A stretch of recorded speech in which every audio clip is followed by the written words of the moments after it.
Təbii ki, müəllimlər həmin şagirdi çox sıxırdı. İdrakdakı insidentlə bağlı detallar, bəzi detallar açıqlanıb. Orada hadisə baş verib. Şagird müəllimi, qadın müəlliməni daha doğrusu güllələyib. Hal-hazırda o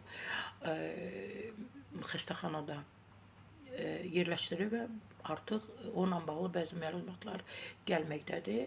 Şagirdlə bağlı da bəzi açıqlamalar verilib. O şagird yaxşı oxuyurdu, sakit uşaq idi. Təbii ki, bunun müəllimləri yox, sinif yoldaşları və yaxud da yuxarıda və aşağı sinifdə təhsil alan, oxuyan uşaqlar deyib. Təbii ki, bizim media açıqlamasında liseydə təhsil alan 8-ci sinif şagirdi bildirib bizim mediaya. Ancaq məktəbdə müəllimlər çox sıxırdılar onu.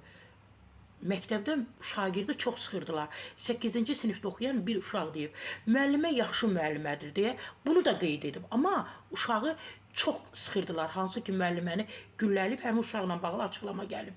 Hadisə təbii ki, fevralın 6-sında saat 9 radələrində Binəqədi rayonunda yerləşən Özəl İdrak liseyinin qarşısında 10-cu sinif şagirdi tərəfindən təbii ki, baş hərfləri qoyulub orada, ərşi insident törədib.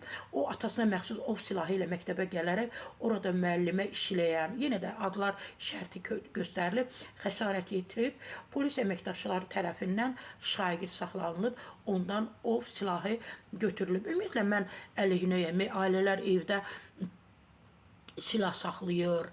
Bəzi, belə deyərdim ki, uşaqlar ona belə intiqam almaq üçün baxırlar da, məsələn, atası tərəfindən o evdə qorunur, saxlanır və yaxud anası tərəfindən. Ümumiyyətlə, bunları evdən, ailədən uzaqlaşdırmaq lazımdır ki, uşaqlar görməsin. Evdə məktəbli niyə silah görməlidir ki, sonra da götürüb tüfəngi, burada o göstərilirdi ov tüfəngi.